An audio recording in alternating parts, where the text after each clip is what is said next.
Tonight we're interviewing Kat Goff in our second interview of our pre-season interview series. Kat, first of all, welcome to the show. Welcome to South Melbourne. Thank you very much. I'm excited to be here. Good to hear. I suppose first best, just dig into things. See this takes us. So, first of all, the announcement of your signing. It was rather late in the year last year, being at the AGM. And of course, being squeezed into December panic, something that affects all NPL clubs across the board. Do you believe that this was sort of accidental, or was it something a little bit more intentional coming towards, like it was, say, deadline day? I did feel like it was a bit of a deadline day, not because I was being pressured by coaches, but more just I wanted to make sure that I made a decision and I was comfortable with my decision, and I could go into 2020 knowing that I'd be training consistently with one team and I wasn't messing any coaches or players around as well. I wanted to make sure that I just had a clear message, and I was going to be going to one club, and I wanted to make sure that I was decided early on. So certainly a level of security and stability. I think so, yeah. I just felt bad because I was sort of going to a lot of different sessions, just trying to understand what coaches were like and what they were wanting, and what the players were like and what the clubs were like. So I think I wanted to make sure that I made a good decision for me, but I also wanted to make that early so that I didn't mess about coaches. Yep. So your signing was certainly a great opportunity for ourselves, even though the organisation was undoubtedly a little bit chaotic. What was your reflection of the day? On the signing? Yes. It was a good day. I sort of met Sam and just sort of went over sort of what he was expecting from me as a player, and then what I sort of wanted to achieve and learn in 2020. So it was a good chat beforehand, and I think he wasn't expecting me to make a decision there and then, but I sort of said to him, I was like, I like what you've said. I hope you like what I've said. I would like to sign for South Melbourne. Okay. So at the time of your signing, your former club, Alamein FC, was still in the dark about your transfer. Can you walk us through the process of yourself being signed by South Melbourne? So at the end of last season, my coach at Alamein, Sinisa, he announced that he was leaving, and I think that was sort of a good time for me to sort of look around and think, where am I going to learn the most in 2020? I learned a lot with Sinisa and with Daniel and all the other support staff at Alamein, and also with the players at Alamein as well. And I sort of thought, it's not a bad time to start fresh. And I still went to pretty much every...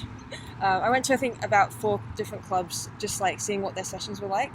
And I was very transparent with all the coaches about that I was looking around and where I was leaning towards.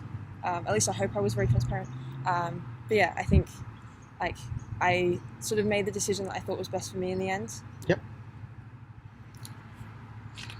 So what would you say being the main reason for signing for South Melbourne? So I really like Sam and the way that he approaches a team structure. Yep. I think that he had a very clear goal of what he wanted the team to look like, the way that he wanted to play, the style. So that was very easy for me to then visualize where I would fit into that squad. I also really liked the fact that it was there was a plan for how professional it was going to be, Okay. having aura recovery, and also making sure that we had strength conditioning on board. Yep. But I think it was mainly just the caliber of players as well. I knew that I was going to be surrounded by very experienced players, high quality players. So I knew that every session I'd be pushed, and my position wasn't necessarily guaranteed. It was going to be something that I would have to fight for, and I'd have to learn every single week to be able to make sure that I was constantly improving and solidifying myself as starting 11. So regarding Young's chosen playing style, how would you describe it?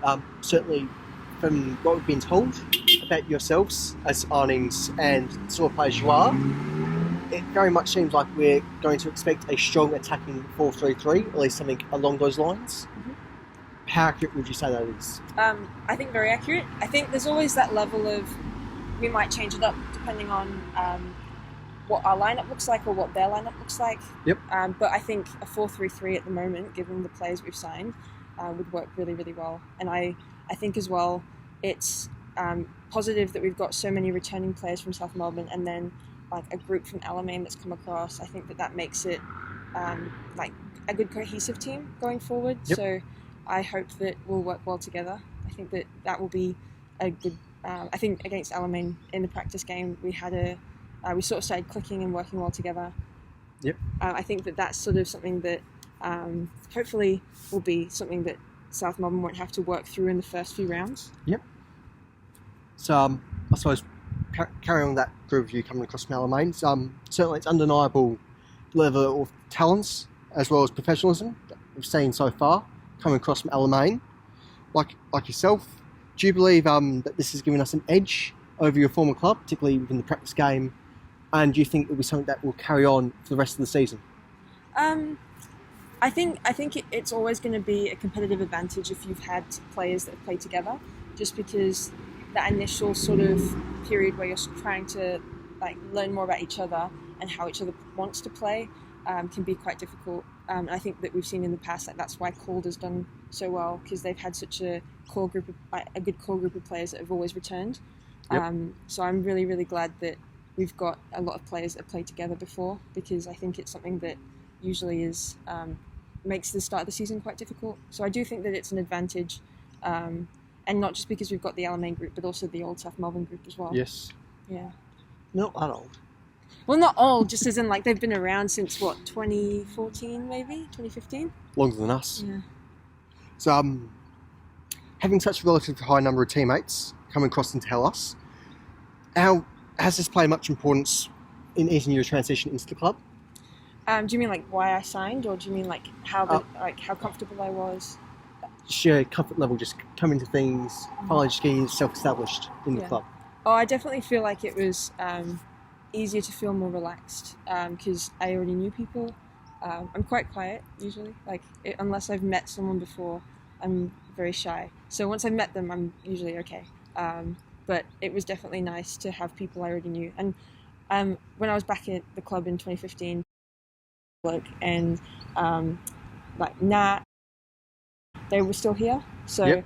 I knew them as well. So I knew quite a few players, or I knew of players as well. Like yep. Pickett was really nice. Like the first session, she sort of said, "Hi, I'm Caitlin." I was like, "I know. Hi, I'm Kat." Yep. So it was good because I think everyone's really friendly anyway. So I think it was. It's been good vibes since the start, which has been nice. That's good to hear. So coming in from another club, you only gained occasional glimpses of what was developing here at South Melbourne. Do you feel that the birth and presence of the ladies' active supporters made much of an impact upon yourself and your former teammates at Alamein? 100%. Like I think everyone knew who you were. You say the guy with the drum, and I was like, "Oh yeah, Will." So I think it was awesome to see that there are actually a core group of people that supported the women. I think it's always nice to see, parents at games, which is more prominent in juniors. But when you have people that support the club and support the senior team, I think it's really special. So I definitely think that having yourself and the other supporters, it's a huge part of getting us pumped and maybe even psyching out the other teams. Yeah. That we can always do. So along similar lines to the previous question, broadly speaking, how do you think we as the Lass can improve in our quality of support both for yourself and the team as a whole? Mm-hmm. I don't know. I guess you're quite active in that you'll come up and chat to us. I think that that's always really great because then we know who you are as well. I think, just continuing to support us. I think the sad thing might be sometimes when you have a group of supporters that don't know the players on a first name basis, maybe they might tend to just sort of come along for a bit and then leave maybe. So I think the fact that you guys have been around for so long is awesome. And I don't know whether that's because you come up and I think you know Jamie quite well, and Nat, but yep. Yeah, I think that is probably what makes it so special. So I think that keep doing that and keep coming along to games, being loud, and yeah.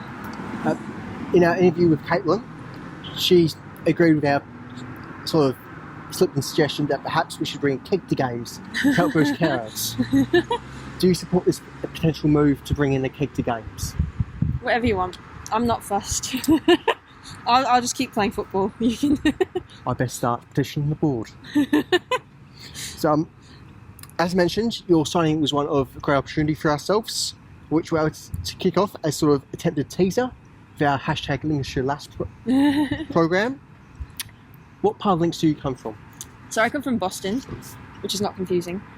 So it's the original Boston and basically I think a bunch of pilgrims were put on a boat and sent to the US, where they arrived and said, oh, hey, we'll call this place Boston. So I'm from Boston, Lincolnshire, but all my parents are from like Yorkshire sort of area, Yep. so I sort of would support Huddersfield.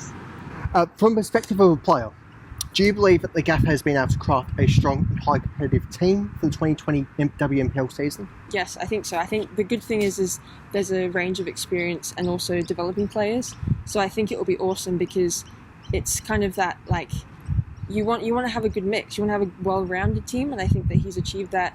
But I think also the quality's there in that we've got ex-W League players, we've got international players that have just been here for so long, like they know how MPL works, and I think he's definitely prepared a good team that can challenge all the other teams in MPLW 2020. So should we start polishing up the trophies? Maybe. Right then. So if I was to give you a pen and paper, could you complete our squad list as it currently stands? I think so. I'm not sure if there's any signings that haven't been announced yet that I would be allowed to include. I also know of some that aren't signed yet that I would not be able to include. So I think so. Don't worry, we're not going to mention names. I think you might have to believe a few from earlier. Okay. Don't worry, Koo, you're not going to kill me yet. Sorry. Promotion relegation is perhaps the most talked about subject among supporters of MPL clubs. Do you believe clubs like South Melbourne should have the opportunity to gain promotion to the present national division? This is a tricky one. I think not yet, only because I think it would be great to see the W League sort of expand and become full home and away and be a bit more, I don't want to say professional, but it's such a short season. I think it would be awesome to see that extended. I think that would then compete with MPLW season. Yep. Because obviously the lengths match up almost like quite well right now. Yeah. I think it works as a good feeder to have MPLW on the opposite side of the year to W League. I think though if W League stretched out a bit and started competing with MPL, yep, it would be cool to see some sort of like I guess some sort of like way for teams like South Melbourne that might get very, very competitive, or like Calder yes, and Boleyn, to start competing with W League teams. I don't know how soon that will happen. I think I messed that up. I think I was ranting a bit, but I definitely feel like not yet not is yet, my answer. but the time will certainly come. Maybe yes. So now, a couple of questions regarding last weekend's friendly on Sunday. How does it feel to be playing against your former team?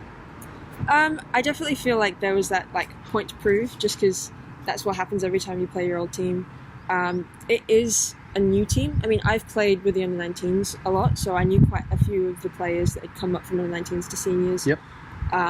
But as there weren't any returning senior players, I felt like it wasn't so much playing my old team, it was just playing my old club. I think it was definitely competitive, there was a point to prove, but I didn't feel scared, I'd say, because there weren't any old teammates Okay. on the team. So 2-0, it's always a good result to have. Yeah. How do you feel you played last Sunday? Oh, well, I played well in the first half, I think. I was pretty happy with my first half performance, just because I felt like I had good energy, and I felt like technically, like in terms of like my touches and stuff, I was doing a lot better. But second half, I definitely felt the fitness, so hopefully I can work on that before our next friendly. Good. Same question, but regarding the team as a whole. I think first half we sort of took a while to like get rhythm, and we created a lot of chances, which was really, really positive. Second half, I feel like we clicked a lot more as a team, but the fitness sort of hit in, and obviously we had a lot of substitutions, which was awesome, but then it sort of shook up like how we were working well together. So it was good to see like working with multiple different like players as they came in. But it will definitely be more interesting once we're all match fit to see how we do in that second half. Okay, good. So It's well known that you've already had W League experience in terms of playing. Do you have any ambitions to go further with your footballing career? I would like to. I think I only started taking football seriously like recently. Yep. Like I didn't really play very much before my first year with South Melbourne. Like school soccer maybe, and like pretty like casual soccer. So I think the last few years I've learned so much, and it's been awesome to be able to take football so much further. But I think it's just limited by how much I can learn. Yep. So I'm hoping that I'm not too far behind, that I can pick up all the technical stuff that I've missed from what you would learn as a junior. Yes. And if another opportunity with W League presented itself, yeah, sure, I would love to play and try and like take that further. Yeah. Okay. So taking a little bit more of a casual note for the rest of the interview, so I suppose you can relax now. Who would you consider to be your greatest footballing inspiration? I don't really have a favourite player. I feel like that's such a difficult question, but I did cry when Sir Alex Ferguson retired.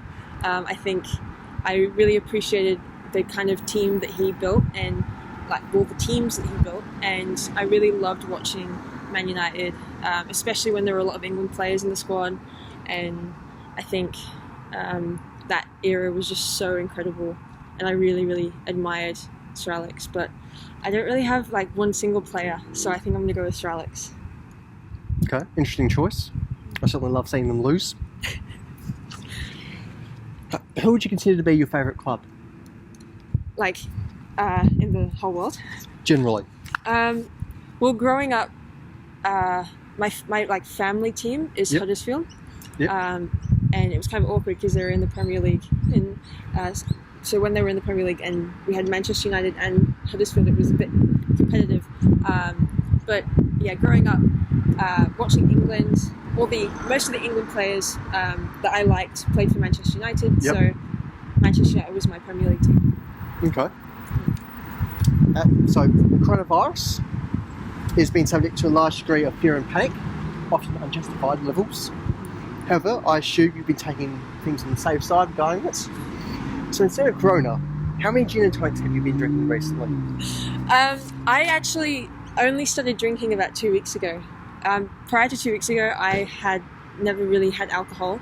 I'd had non-alcoholic beer when I lived in Russia, and I didn't like it at all.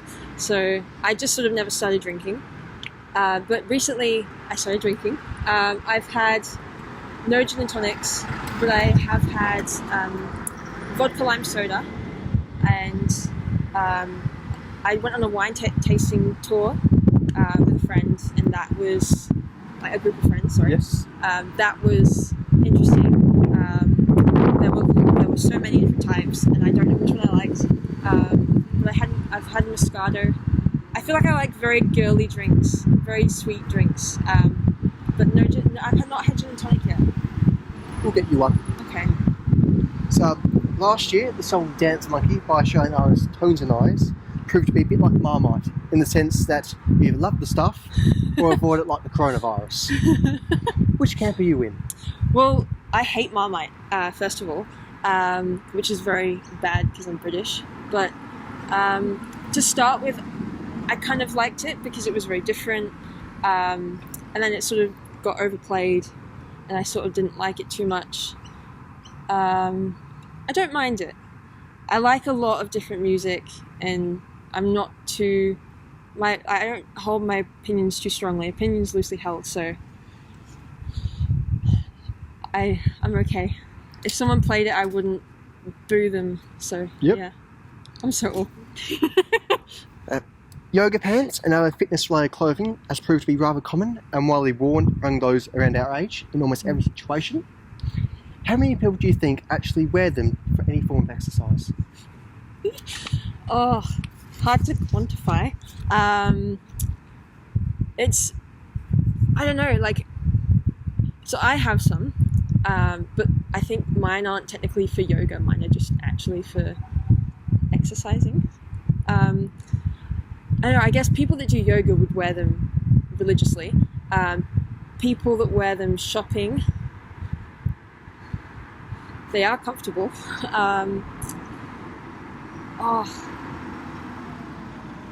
My powers of like guessing and putting percentage on things are terrible. I don't know. But I've definitely worn to work on days when I just wasn't feeling so great, and I'm an absolute culprit of just wearing activewear when I'm not doing exercise. So I don't judge, but yeah, I can't put a number on that. That's difficult. Research is required. Now for our final question for tonight. The English language is full of brilliant words to spice up one's vocabulary.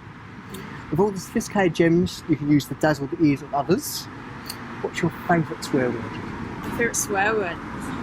Ooh, I don't know if this is a swear word, but for a really long time I didn't know what the word tosser meant, and I thought that it was such a wonderful swear word, and I used it probably way too much. But I also really like, I studied languages for a while, and my favourite Russian swear word is blin, which is, it sounds like a very bad Russian swear word, but it is actually the word for pancake. So people in Russia of all ages will walk around swearing, saying pancake, and I think it's brilliant. But that wasn't what you asked me, but I thought that was a fantastic bit of trivia, so I hope you enjoy that. Brilliant. I suppose before we finish up for tonight, any final remarks you'd like to say regarding anything? Yeah, thank you. Like, I'm really, really glad to be at South Melbourne. I think it's awesome that we have such a passionate supporter crew, and I'm really, really excited to start playing and winning and showing what South Melbourne will be made of in 2020. Fantastic to hear. All the best for 2020, Kath. Thank you.